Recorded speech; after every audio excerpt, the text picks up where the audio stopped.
ఏంటంకా నువ్వు చెప్పేది? అవును బాబు, వాళ్ళిద్దరు కవులు పిల్లలు. అయితే అక్కడ ఉన్నది విష్ణువేనా? అంత చాటుగా ఎందుకు బతుకుతున్నాడు? శివాన్నక భయపడి ఇల్లు వదిలి వెళ్ళిపోయాడయ్యా. కానీ శివన్న ఇంకా బ్రతికే ఉన్నాడంట. శివన్ ఇంకా బతికే ఉండడమేంట్రా?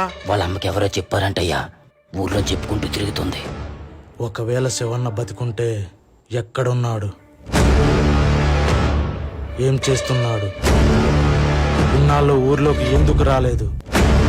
వాళ్ళ అమ్మ చెప్పుకుంటుందో మొత్తం అబద్ధం అవ్వాలనే కోరుకుందామయ్యా. లేకపోతే ఏం చేస్తాడు? కింద కూర్చుని నా విషయం పక్కన పెట్టు. సోఫాలో కూర్చున్న ఆయన దండం పెట్టి వచ్చాడంటే వాడెటువంటి వాడు అర్థం కావట్లేదా? ఓపెన్ అనుకుంటే ఆడపెద్ద లెక్క. దెబ్బ తగిలి పగబట్టిన నాగుబాము గురించి విని ఉంటారా? ఒకవేళ శివన్న బ్రతుకుంటే వచ్చే తరం వాడి పగ గురించి చెప్పుకుంటారా?